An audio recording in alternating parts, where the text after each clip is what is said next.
going through the setup of an Align MR25 racing quad, which hopefully, like me, you've been anticipating the release for.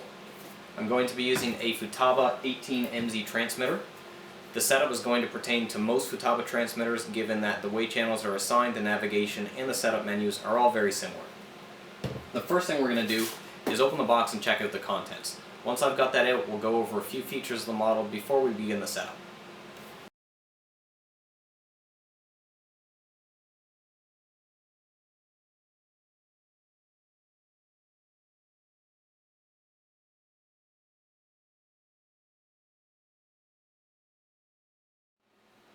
The first important feature we have here is a impact-resistant plastic case surrounding the MR25. So none of your components are exposed, the frame's not exposed, your battery, your camera setup, receiver, everything is nice and tight inside this, again, impact-resistant case. The second thing that we've got, much like other Align multi-rotors, is this nice convenient battery life indicator and on-off switch. So by pressing that once, you'll see the battery life indicator light up, indicating how much battery you have left. We've got two little LEDs here which work exactly the same as the taillights on a car. As you can see here, we've got from 0 to 30 degrees. There's little hash marks in the boom and also in the motor mount, so you can be 100% confident that all of the motors are matched exactly the same. If you'd like to get a little bit more speed for FPV racing, you can tilt those motors ahead a little bit to your liking.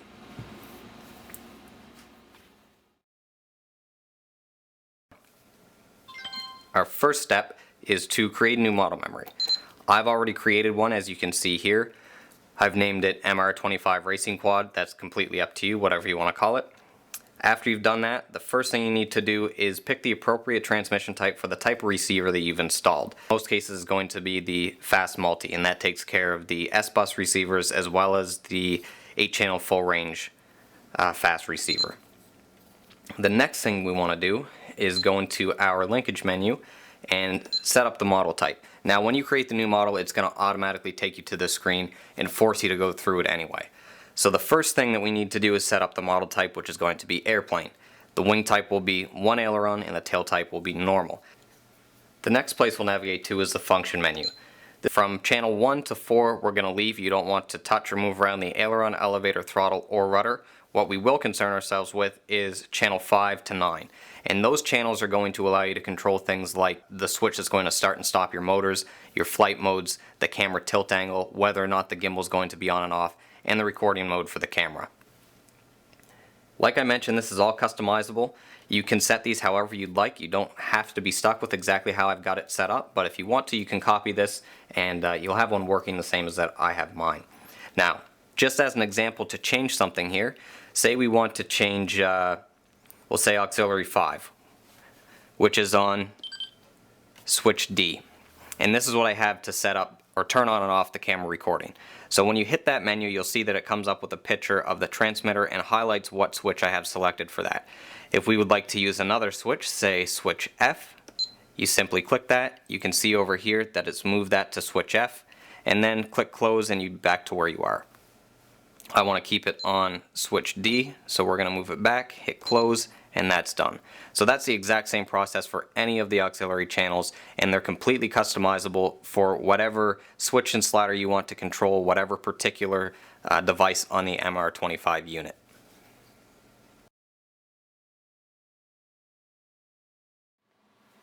My favorite and probably the most convenient feature of the MR25, which is shared among all of Align's multi-rotors, is the ability to do the initial setup and then later easily manipulate the setup at the flying site using your smartphone with a Bluetooth connectivity through an app that is a free download, of course, from either the Apple iStore or the Google Play Store. The MR25 has a on-off push button switch on the very back here. If you hold it in for a second, you'll see the battery life is displayed. This one's showing 4 bars, so we know it's fully charged. To turn the model on, we'll simply press and hold the button down until we get all LEDs lit up on the multi-rotor, at which point we'll have an audible tone and the model's ready either to be flown or, in our particular situation, ready to be set up. Once I turn the model on, we have all the LEDs on. I'm going to push it off to the side just so the bright light doesn't wash out the screen on the phone.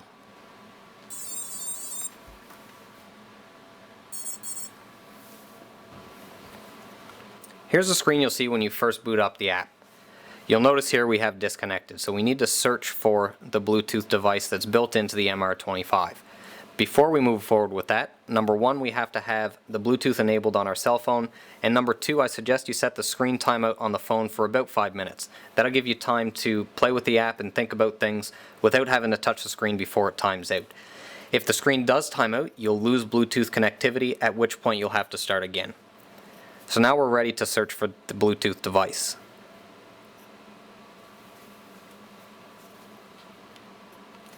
As you can see here, the Align MRS has been found. Give that a tap to connect. And once it's done so, you'll see a green light here at the top right hand corner as confirmation. Now we can touch the MRS settings. You'll see here we have a variety of different types of setups. By touching the transmitter type, it'll walk you through every setup step by step. After the initial setup is complete, you can scroll through here to get to whatever particular setting you need without having to go through the whole thing every time. I'm using a conventional type receiver. If you're using Futaba S-Bus, you simply highlight S-Bus and then click confirm. After you touch confirm, you'll see a success bar light up down there at the bottom, just confirming that that has actually been written to the MRS unit. This screen displays what's happening with our transmitter in the actual MRS unit, so we need to verify that all of our sticks are moving the correct direction, both on the transmitter and on the application. So when I move my aileron stick to the right on the transmitter, it should show the exact same result here on the app. We've gone a little bit far. It says 101. When I move to the left, it should read 100. We're getting 98% there, but still not yet in the red. Elevator is the same thing. When I pull back on the elevator, it should also show back on the application. If when you pull back on the elevator it moves forward, or when you go right it moves left, you need to go into your transmitter and reverse that channel. Same thing goes for our throttle and also the rudder. Now, like you just saw there, the stick calibration is not quite perfect, which is outlined to you in that red lettering or red numbering. So we'll simply touch the stick calibration, which brings up a very similar menu to what you've seen before, and we'll click start. At this point we're going to move all the sticks around several times.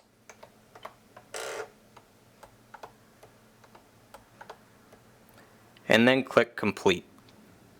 Now once you move back up here to the initial transmitter settings screen, you should be within spec. And there I am, 99 on one side and 99 on the other, which is perfectly acceptable. The next setting we need to deal with is the motor arm setting, and that's on channel 5. If you followed the setup that we went over before on the transmitter, yours will be currently on switch G. Now this is going to arm and disarm your motors, meaning that when the motor is armed, even bringing the throttle stick all the way down to the bottom will not shut off the motor. And that's so that the MR25 can do its quickest possible descent while still maintaining stability. So like I say, this is on switch G. Right now I have it in the lock position. When I push it down to the arm position, you'll see that this highlight moves over to arm, and you'll hear over to the side the MR25 spool up, of course with no propellers attached to the motor.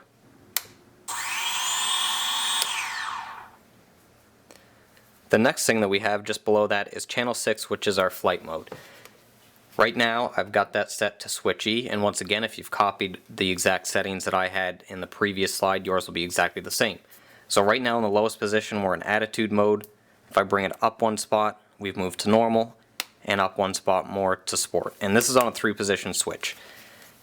Attitude mode is going to have some very significant self-righting properties. So that means when you move the aileron stick, for example, to the right, the model will begin to fly to the right, and as soon as you release the tension on that stick and let it spring back to center, the model is going to self-right itself and almost put itself in a perfect hover.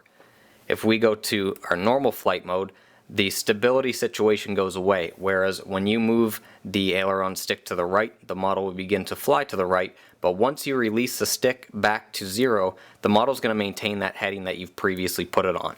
To bring it back to a normal hover, you're going to have to actually move the stick back to the left until the model remains level, and then let go. At that point you'll be back in a hover. Sport mode is essentially the same thing as your normal mode, but with a much higher roll and flip rate for aerobatics. I recommend first starting out in attitude mode until you get a good feel for the multi-rotor, and then you can progress to normal and sport mode, all of which are adjustable at a later point in the setup menu, but for now we're going to leave the settings stock so you can fly and then decide what you'd like to tweak. Channel 7 and Channel 8 are going to control your gimbal mode and the gimbal angle, both of which will be adjustable from the transmitter if you're using an S-Bus receiver. I'm using a conventional receiver, so we're going to have to adjust that from the app at a later portion of the setup, but for now I'm going to explain how this works with an S-Bus receiver. And if you followed the channel assignment in the previous slides during the setup and the function setting of the transmitter, then this will work with your S-Bus receiver. Now channel 7 is going to control the gimbal mode. Like I say, there's an auto and a fix. The fix mode is going to fix the camera at a predetermined angle set by you in relation to the multi-rotor body. So if the multi-rotor is pitching up and down, you're going to get that same up and down camera angle through your FPV screen. The auto mode is going to stabilize the horizon, so as the multi-rotor pitches up and down, the camera gimbal will do the opposite to maintain a level horizon through your FPV screen. Channel 8 will adjust your gimbal angle, which is set to a slider on the transmitter, and that allows you to set the center position of the gimbal as you're flying the multi-rotor. Channel 9 is, of course, as you can see here, the on and off for the record function on your camera. That allows you to stop and start recording as you're flying the model. Here we have our gimbal settings, which are going to be controlled by the app opposed to the transmitter since we're using a conventional type receiver. Right now I have the control by transmitter turned off, the auto tilt compensation turned off, and also for channel 8 the gimbal angle, control by transmitter turned off as well. So this is all going to be adjustable right now from the app opposed to the transmitter. I've got it set up so right now the camera stays or maintains a level heading with the multi-rotor. So as I tilt the multi-rotor, you can see the camera stays still. If I'd like that to tilt, all I have to do is touch the auto tilt compensation, hit confirm, and now you can see that the camera actually maintains a level horizon as I move the multi-rotor. To set that back to how it was, we simply go auto tilt compensation off and confirm, and now it's locked once again. If you'd like to adjust the tilt angle or the trim for the gimbal, all you have to do is move this slider and then hit confirm. I've got it set to 8, which for me I feel maintains a fairly level horizon as I'm flying forward, but if you wanted to, you could drag that down to a different number, and when I hit confirm you'll see the tilt angle of that camera change. There, so now we're tilted a little bit more down. If I'd like it to be up the other way, simply move the slider and hit confirm. Now it's tilted up. I'm going to bring that back to 8, like I say, for my particular setup. That's where it maintained a fairly level horizon as I was flying forward, and I've currently got my motor set at a 5-degree angle forward.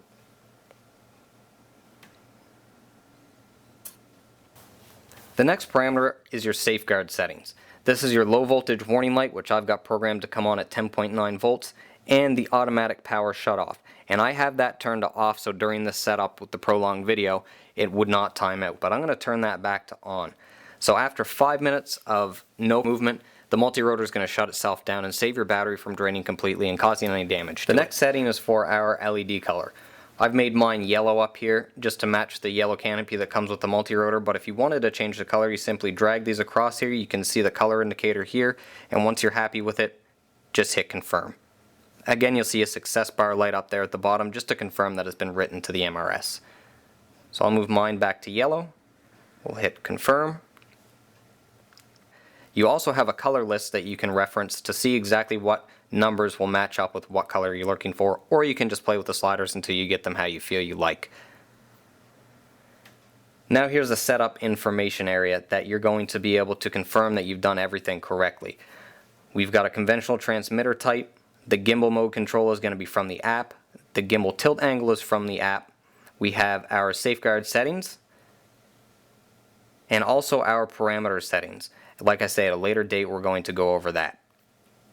Now we're going to go over our pre-flight test. At this point we can install the propellers on the motors. When installing the propellers to the motor, you need to make sure you install a left-hand rotating propeller to a left-hand rotating motor. The same goes for the right. Our right-hand rotation motors are marked with a black ring and also an R that's a little bit hard to see here in the video on the inboard portion of the prop. Our right-hand spinners are reverse threaded so that as the motor rotates, the spinner is tightening down on the prop, as the left-hand ones are threaded the conventional way with a right-hand thread so that the, again, spinner tightens down on the propeller as it rotates. So we'll simply place the propellers over the motors, install the spinners. Now the left-hand one has a conventional right-hand thread. where the right hand spinner has a reverse thread.